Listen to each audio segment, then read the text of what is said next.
Hi, I'm Ryan from Nate Test Battle, and this is a video I've been looking forward to making for quite some time. Now, throwing all the way back to Call of Duty Modern Warfare 4.1, I fell in love with the MP5 in that game. What kind of a name is Soap then? And so when I saw that Worker has done one as a kit, the MP5 SD, I lost it and I had to buy one. I don't care that it's a realistic gun, this is going to be used on closed fields, but I just love this gun, so I had to get their kit. It just arrived, and so I'm going to put it together, because I'm really excited for this one. So there's a bunch of different parts we've got. This is the top plate, stubby little sort of telescoping stock. It's quite short, but that's okay. We've got the sort of front end. I'll take these out of the bubble wrap in a sec. This is the replacement muzzle, PMag, because this is going to be a shelf blaster. I want it to look cool, so I got the PMag. I'll never use this on the actual field, even if I do use it, because it's, you know, lower capacity. In a barrel jiggy. I don't think I actually ordered this, but that's a Picatinny rail. Rear iron sight. This muzzle brake is not the one that I ordered. This is my friend Adrian's. Worker forgot to ship me mine, so that'll come in the next little bit, but he's gonna send it. But whatever, we've got that one as a stand-in. You won't even see it. Worker flywheels, which will be a nice upgrade. This is already rewired to Rhinos, but it's stock wheels, so these will do quite nicely. And then the big, massive part of the MP5, SD, the S. Now it's black, and the rest of the gun I deliberately got in blue. We'll see, I might actually spray paint this blue if I can find a nice color paint for it. Yet to come, these haven't arrived. I'm getting an expanded battery tray to put a much bigger LiPo, and I'm also getting a nice 180 cover from Jason Lee. I'll do a separate video on that because I'm gonna upgrade this to Hellcats as well. So, nice performance boost, big battery, gonna look awesome. Really excited. Probably going to buy the MP5 kit as well, because they've got the, you know, the fixed stock and then that nice MP5 handguard as well, and just swap between which one I want. That way you can dual wield. Modern Warfare 2. No. Now anyone who is doing a lot of Nerf modding should really buy one of these things. These electric screwdrivers are just fantastic. They make the pain of taking a blaster apart just disappear. Alright, I think I can just split this and... No, okay, we gotta take the motor cage. Pretty standard on the insides. This video isn't obviously covering that. If you want to see a Strife mod guide, check our channel. So, let's take that out. And then this sits in here, but... we also need to put this in. I don't want to pull on that too hard because I'll probably break it. No, that's stuck together. That's fine. This is just gotta... So it's not really a modular piece then? Well, I think it's just a tight fit. That's in. What we have to do now is figure out how long this needs to get cut to. We'll sit in there. Alright. Okay, that needs to end right about at the sort of the end of that barrel, which is cool. So I'll cut it about there. Now I will obviously be overhauling this. I'm not going to throw these worker wheels on just yet. I'm going to wait for my 180 covers to arrive because I don't want to press worker wheels onto something and then have to pull them off. Okay, I'll press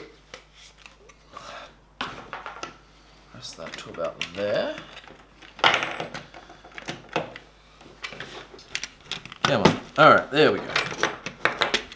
That is in and on. Go in like that. Just screws on the front. And I believe that's all we need to do on the insides. Well, kids, that is why you double check everything you do. I almost forgot to screw in the motor cage. Now this is the one problem with these electric screwdrivers. For Nerf shells, it is very easy to over-torque, quite a lot of torque, and so you can strip screws and ruin the screw posts if you're not careful, so be careful. I'm just going to put these in just in case we do need to take it apart again. I don't think so, but better safe than sorry. So these two tabs just sort of index in there to hold them down, straightforward. Applies pressure onto the tack rail so the thing doesn't, slide off. All right, iron sight time. All right, I'm an idiot. That needed to be put on first. The rail? No, I think the rail screws in for the top, but I'm not gonna put the rail on. It's an MP5, it doesn't have a rail. It's blasphemy. But Ryan, you got X amount of headshots. You've unlocked the scope. The scope makes it better. All right, I need to check. I feel embarrassed because I'm not sure if it goes that way around or that way. No, it definitely goes that way around. What am I talking about? I'm gonna do these by hand so I don't strip them because we're threading into 3D printer material and they'll probably strip the screws quite easily. Now, the engineer in me is screaming because these are not self-tapping screws and we're putting them into a hole, but whatever. Over, in. I fucked up. Ryan, look at the camera and say you're white trash and you're in trouble. I am not white trash and I made a simple mistake. I thought that this dial went backwards so it would be easy to spin, but it actually goes that way. So you're actually sort of looking. I quickly checked a picture and realized my mistake, but I feel like a bit of a doofus. MP5, G3, they all have that same sort of sight. I was adamant that it was that way around.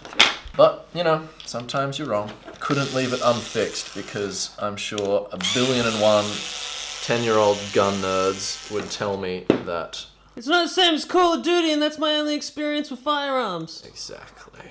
That's interesting how it's made. Take collapsible stock. Fake collapsible stock. Magazine. Oh, yes. Oh, yes. Oh my fucking god, that is cool. Oh, let's cover up that dirty magwell. And there we have it. MP5 SD 3D printed kit from Worker. I love it. I love it. This stock is really quite short, but I feel like that's accurate. That would be so amazing if that dial turned so that you could actually select the different range apertures. That would be amazing. If Worker watches this, do it. That just looks silly because that's not what an MP5 SD looks like. And yeah, so this is something that definitely infringes on imitation firearms in Victoria. So you will not see me using this at normal events, but at closed field events, I'm definitely excited to use this.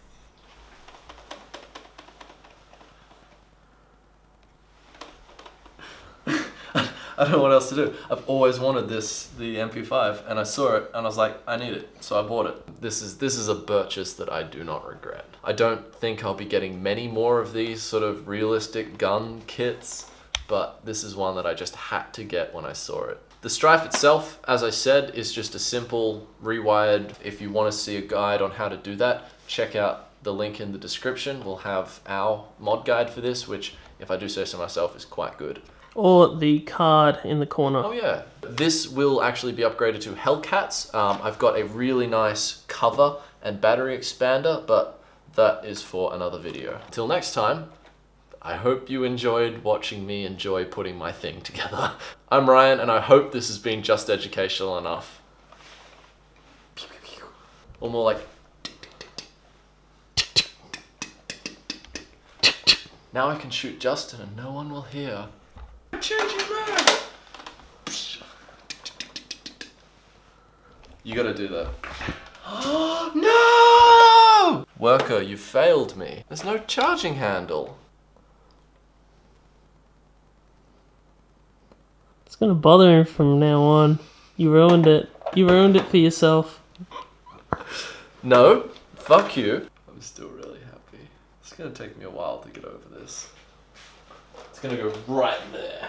I mean, sure, there were better, guns. There were some that were like retardedly more overpowered, but the MP5 was strong, Silenced MP5 was good. And you started with it, I think, or it was a very early unlock.